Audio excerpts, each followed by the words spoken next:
it's the end of August, and that's normally the time that we have pears ready here, and I actually have 3 different trees with 3 different varieties. I've been gone for a week, and I've just been checking out the garden, and I was really excited to see that the pears were ready. If you don't know, pears are ready to come off of the tree once you grab it and lift it up, and it comes right off. You shouldn't have to force them coming off, but you just lift it upwards, and then they come right off. And then they have to sit in the kitchen to finish, I think it's called oxidizing. So I'll leave them in a bowl here to get actually ripened up off of the tree. If you wait until they're ripe on the tree, they're actually overripe. So it's important when your pears are getting close to being ready to be checking on them so that you get them picked at the right time.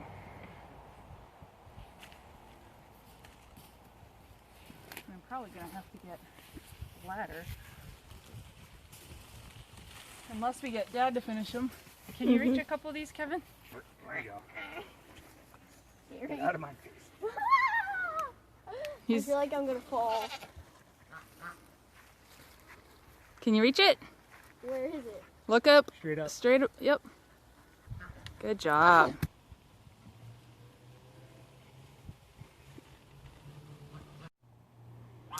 So unfortunately, one of the other things I came home to was a lot of powdery mildew on my zucchini plants. I pulled off 2 real large ones that were ready to go, but this poor thing is going to need to get an Epsom salt bath, so I'm going to do that today.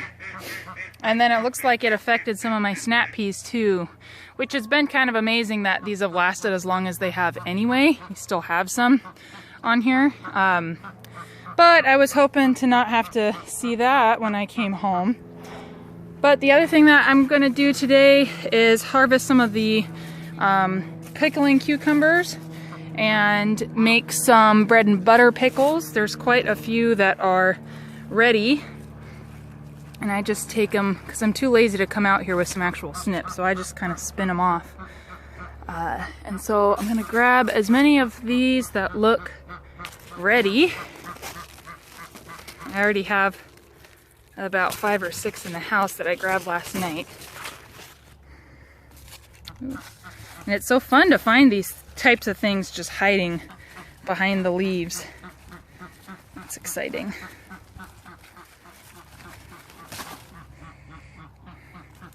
And there's still quite a lot that are growing that I'll be making some more pickles with here shortly.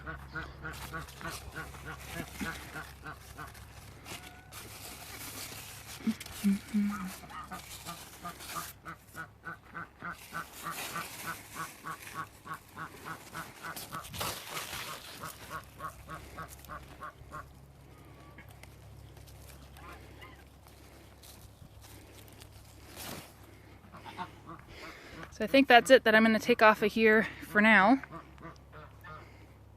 Scoping out the rest of the garden. A lot of my tomatoes are finally coming to blush. So I'm hoping that before I go to my next horse show, I'll have some ready to process and they don't all come ready at the end of the month while I'm gone. Some of those pretty San Marzano. Those ones are looking pretty good. We've got more acorn squash that are coming in. I'm so excited to keep finding these guys. And just look at how crazy this has gotten. Acorn squash to the right in this bed out of one plant. And then butternut squash from one plant on that side. And I've just been helping it along the fence because it just wants to grow and vine so much. I've just been giving it something to support. And then we've got quite a few spaghetti squash up on this cattle panel trellis that I've just been helping along here too. So I'm very excited. My 3 favorite varieties are all coming in really well for squash. We should be pretty good to go this year. And this poor yellow squash has also got some powdery mildew I'm going to have to do another bath with, but it just continues to produce, and I think I'm going to end up tying up the vine to keep these guys off the ground and going where I want it to. That's always the hard thing about being gone. Seeing what happens to the garden in the short time that you're away. I don't see much more in here that, oh, here we go. Here's some more acorn squash that's found its way over. But I believe this is a bushing variety if you look at the way that it's starting. So I might coax this plant up onto the trellis as well to give it somewhere else to go. But we've got more acorn squash getting started on here too. The only other thing going on in here is I need to replant some peas. I was hoping for another crop of beans, excuse me, for the fall. And I've got some peppers ready. What were these? I can't remember now. Sweet pepper. Gypsy sweet pepper. I'm gonna figure out a use for these guys because they look like they're getting to be about ready to go. And the rosemary. I'm gonna harvest off this lettuce sometime this week. And looks like we've got some radish finally coming in. They were looking a little okay when I left. And I just kind of threw them into some empty spaces here. The bush beans are still trying to keep producing. Cherry tomatoes. I'm just surprised how late it is in the season and we're just barely getting stuff to blush. The fava beans need to come out. There's another cucumber plant trying. And we ripped out all the potatoes earlier this month, me and the kids. And in their place I planted some broccoli, so you can see that they're just getting started. So this fall we'll have our broccoli already seeded and ready to go in this nice shady bed. And the only other thing to check on are the sweet potato plants. If you remember, all of them were put into 5-gallon buckets and these half whiskey barrels out front. So those other potatoes were ready. They were about 60 days and sweet potatoes take about 120. So I just keep watching them and checking on their vines, and if they're starting to look like they're ready to get pulled up. With potatoes it's pretty easy to tell because they actually just start wilting. The vines will. And here I'm just gonna weed a little bit while I'm here. That's what happens when you're gone a week. But they're looking pretty darn good. Look at how much that's vining. Probably gonna have to help that some more too. Pushing it back onto the fence. Treat that like a trellis. Help keep it from sapping all the sunlight from the other buckets. This is gonna end up being a tangled mess. I can see it when we've got all of the squash and sweet potatoes back here. You can see that this powdery mildew also got onto the squash plants back here. So we got a big rain, I guess, while I was gone, and I'm wondering if that and then humidity just brought that on, because I haven't had that issue in the past. But moving on to some more tomato varieties, some more that are just blushing. They're all gonna come on real quick at the same time, I can tell. This one was trellising up the fence pretty nice, and now it looks like it's falling over. And then the butternut squash are starting to yellow up a little bit. So I'll just keep an eye on them too for when they finally are ready to come off the vine and get cured. Actually, I can still get a little bit of some pricks in there on with my fingernail, so they definitely need some more time to cure up. Oh, and look at those poor tomato plants falling off the trellis. It's easier to see on this side, so I'm gonna have to get in and support them up into that blank space there. So I haven't shared this garden yet this year because it's just gotten away from me so bad. I initially had pulled out all of the grass and laid straw down, and that just did not keep the grass away enough. So I'm going to try a new method, but here I just put some plastic down. That's a nice tomato plant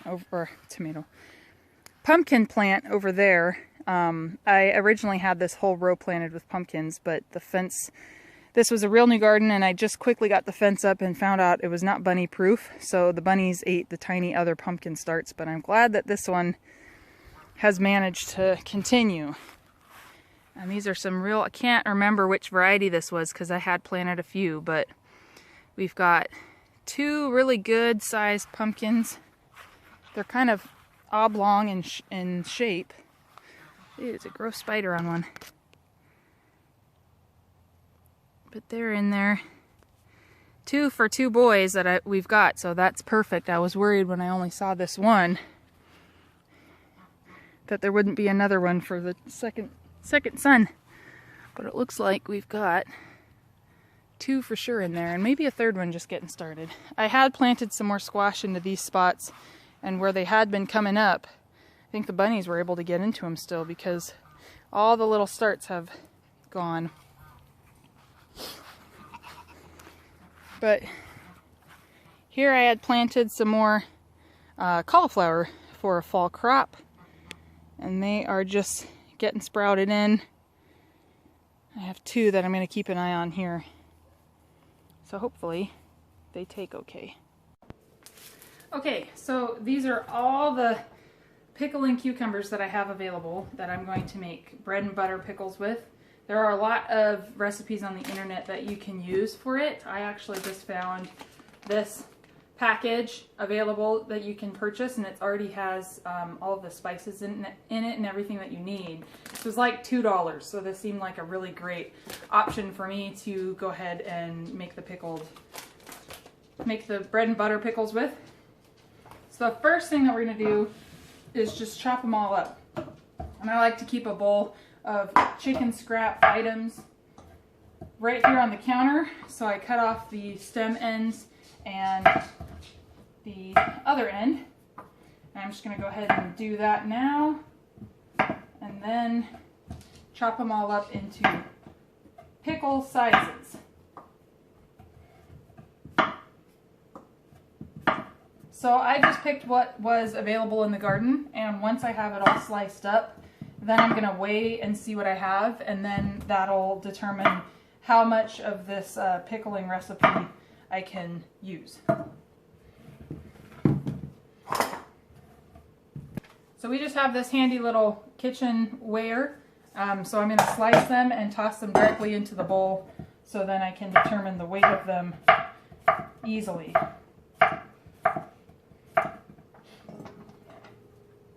And this is about the size thickness that I'm cutting to, because I want them to be a nice regular pickle size. So I think the directions say to cut them to 1/16 of an inch.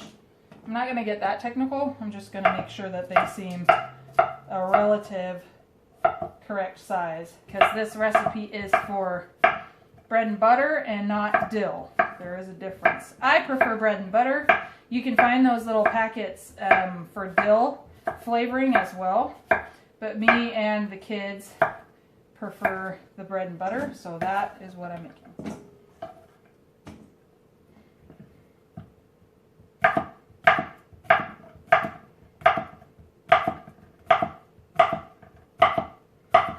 I didn't even bother with taking all the bumpies off.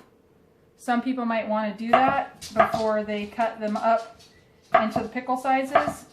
And it hasn't bothered me as eating them just as cucumbers, so I'm just leaving them on.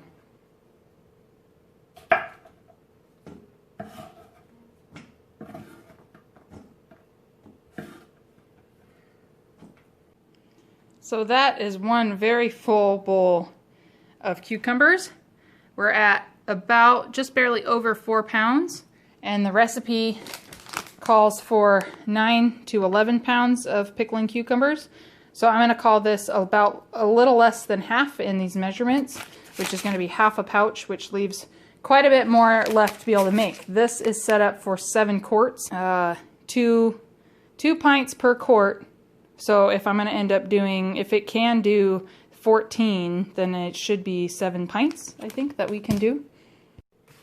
So if I'm having this recipe, then I'm going to do 3 cups of white distilled vinegar.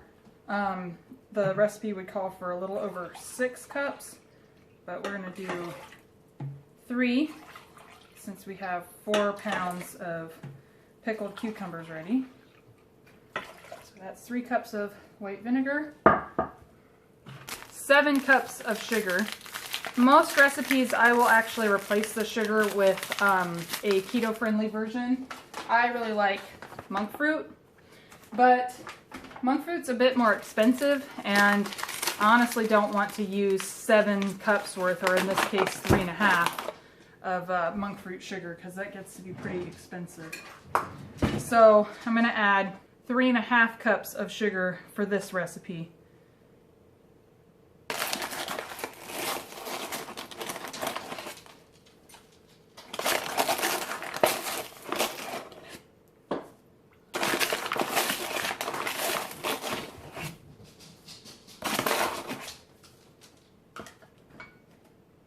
I'm going to bring that to a boil. And then the last thing to add is half of the bread and butter pickling mix. It smells really good. It actually smells a lot like pickles. So that gets added into the mix, and I'm not being very exact here. I just kind of pinched the package where it felt like it was about halfway and let that fall in. I'm going to give it a stir. And you just wait until this comes up to a boil. In the meanwhile, I'm going to get my canning pot ready with hot jars ready and sterilized. So after the brine was complete, then I packed in the cucumbers into each jar. They actually were packed in really tight. It's amazing once you get the liquid in there how much they float up. And then pour in the hot water. This, of course, is after your jars have already been sterilized. And then put the lids on, put them back in the water bath for 10 or 15 minutes or so, and then wait for them all to pop. And all of them have nice tight lids now. So this is about 4 pounds worth of cucumbers into 5 pints and 1 quart jar pickles. Well, that's it for this month's garden tour. I appreciate you coming along with me. Hopefully you enjoyed the pickling recipe and learned a little bit maybe about harvesting pears. Don't forget to hit like if you enjoyed this video, and subscribe to my channel to never miss anything farm related, garden, or horses. I'll see you in the next video.